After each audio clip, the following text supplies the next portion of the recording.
Hey guys, so I just wanted to mention throughout this prophetic dream that I had in the last 2 weeks, I forget exactly when, what date,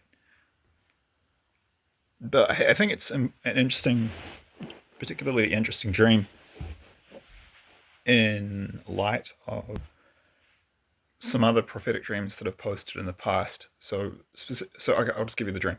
So please refer to the disclaimer in the description box below. Yeah, I was dreaming about other stuff, kind of random, and then the scene changed, and God showed me via Sophia, the Holy Spirit. Sometimes God shows or speaks to me directly, but it's extremely rare. 98% of the time, it's the Holy Spirit, Sophia, showing me stuff. And what she showed me was a scene in Kyiv, the capital of Ukraine, and I would say between 2 to 6 weeks after the capture of the city, and the Russians were occupying Kiev, and they defeated the Ukrainians in that part of Ukraine. But I don't know what was going on, but it was no more than like 6 weeks. But you could tell.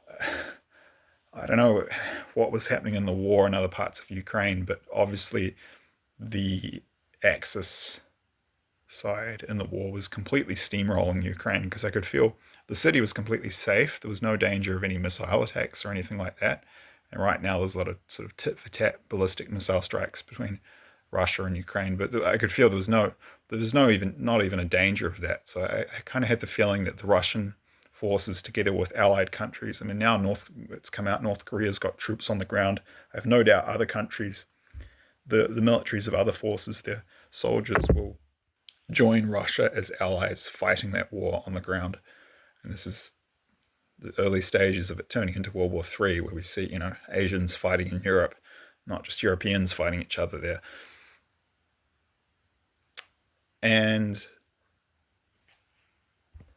so yeah, they must have just been completely hammering and steamrolling, and had the allies, the US led, Western troops, NATO, on the run in the far west of the country. That I think they were just crushing them, like just completely obliterating them, and because there was no sense that the city was in danger at all. It wasn't under missile attack, but there was a sense that that wasn't. I knew in the dream that wasn't even a possibility.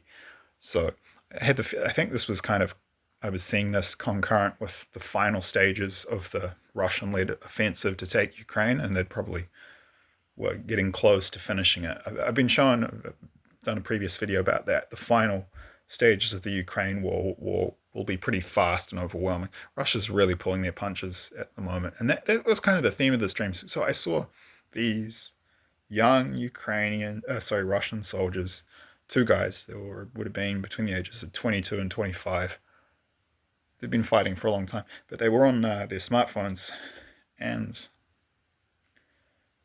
I mean, sexual needs are something all humans have. I think certainly, obviously, they're more pronounced in young guys when the testosterone levels are raging.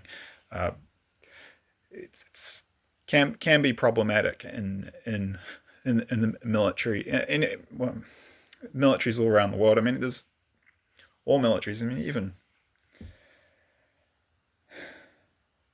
there's karma our countries have to clear for war crimes, including sexual war crimes. I mean, even stuff that's continuing to this day. I mean, U.S. servicemen. This is a classic one. It's kept pretty quiet, but there's U.S. Soldiers stationed in Okinawa in Japan. There's like a steady stream of young girls, Japanese girls, being raped. They get raped by U.S. soldiers, and it's always been a problem, and it's still a problem.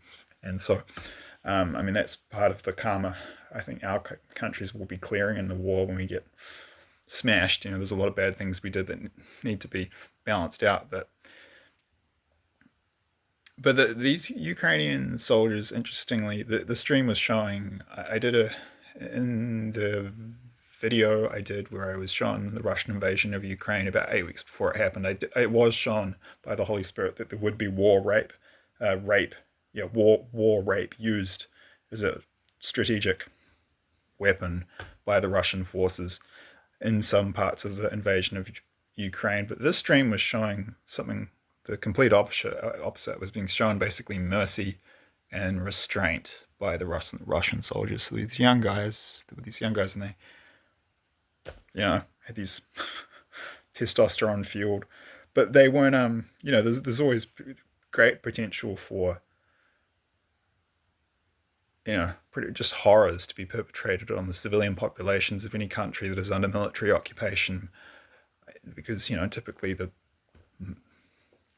unless it's like in some weird extreme stage of the war, like at the end of World War II for Nazi Germany, when most of their fighting age males had already been killed or captured, and they were down to it was old men and young boys fighting.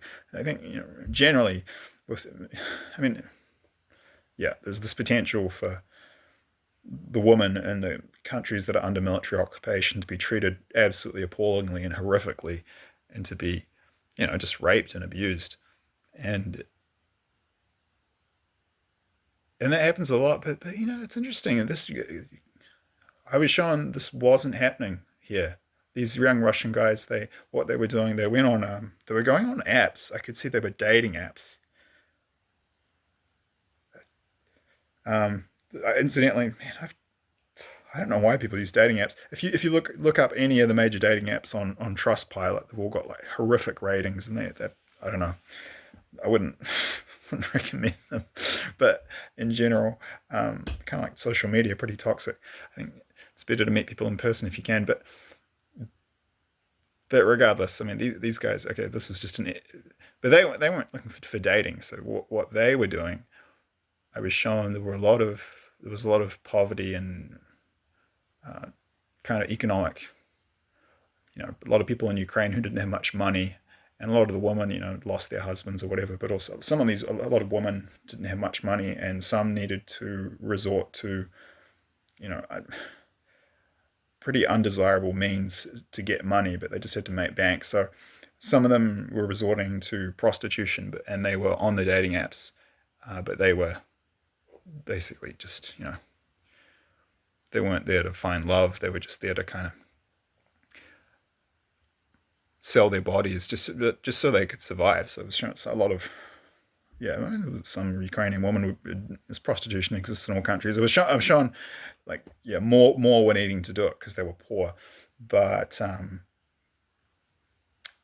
yeah, and these Russian guys were just setting it up with these Ukrainian girls. They were just setting up these sexual liaisons, right? But what I was shown is, I mean, that's not great, okay? The country's, I know, and it's not great. I'm not saying it's gonna be freaking lollipops and sunshine and roses when Ukraine is conquered and occupied by Russia. That, like, there's going to be plenty of nasty stuff. But what God was showing to me was that there will be this element of mercy. I mean, these guys, yeah, they were just, it was consensual. They were setting it up, and they were paying them, and they were showing they were going to pay them fairly. So, I mean, in the grand scheme of things, given what can happen in these situations to young women and women in general in the civilian populations of countries that are conquered, particularly, you could say particularly by Russia, because Russia does have a history of being pretty brutal at times. And that's not unique. A lot of countries can be very brutal when they occupy other countries, but yeah, Russia does have that track record in the past of being pretty brutal. I mean, they were very brutal towards the German civilians, but in World War II. But I think this is basically a positive dream in the grand scheme of things. I'm not saying that you see what I'm saying. Basically, the Russian. I was shown that a lot of the Russian soldiers will exercise a degree of mercy, restraint, civility, respect, and yeah, the word restraint comes up, and that's what I kind of want to finish this video up on. I've been shown this so many times by God in dreams that I haven't yet posted.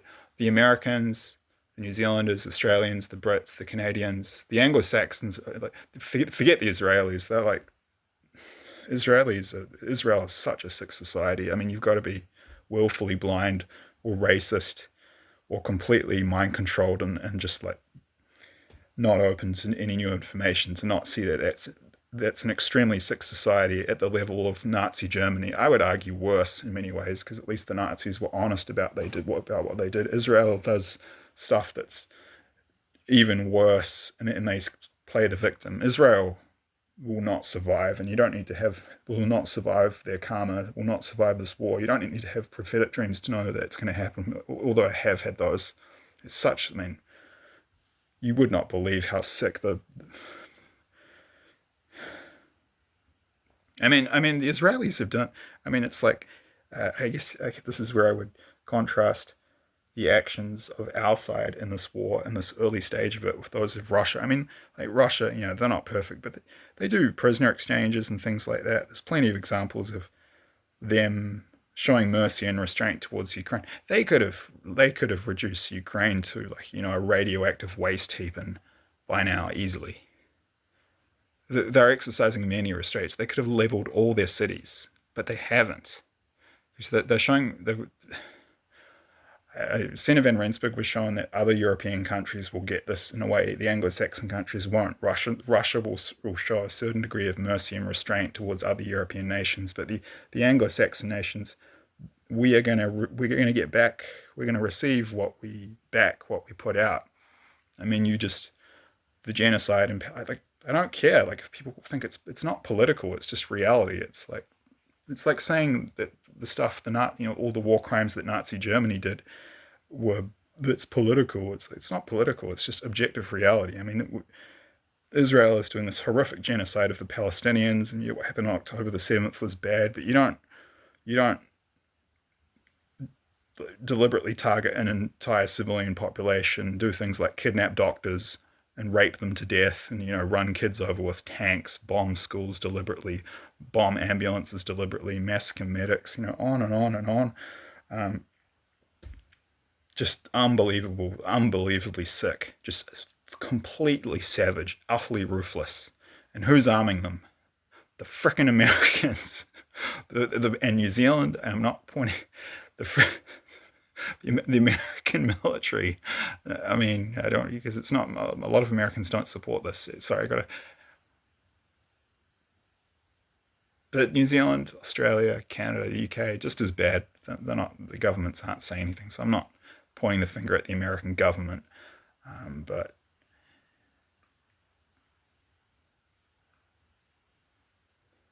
do you see? Do you see prisoner swaps, like where the prisoners are actually treated humanely? I mean, the Palestinian prisoners that come back from Israel look like they've been. Often they'll never recover. Do you see?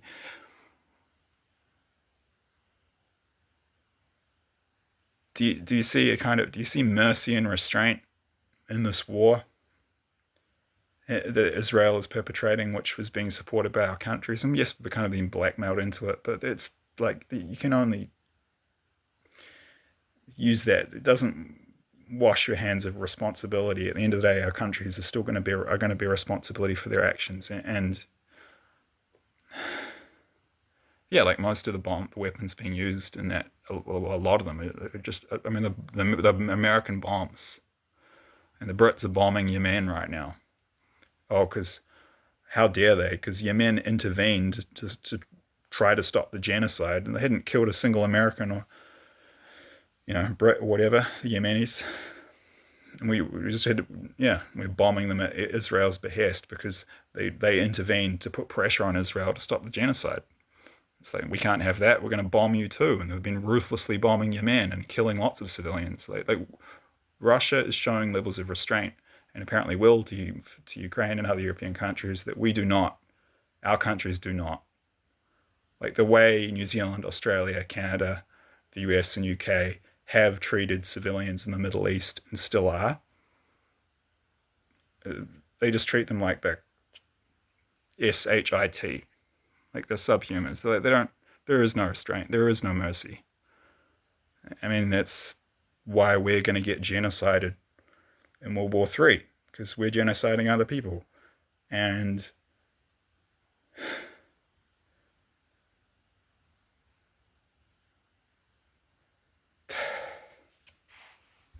So simple that people miss it. It's not 2003. We try to do to other countries in the Middle East what we did to Iraq now. Well, now those countries have powerful friends who are going to destroy us. Russia is the adult in the room right now compared to the Anglo-Saxon countries in Israel. Sad, but it's true. Okay, that's it. God bless. I'll see you in the next one. Thanks.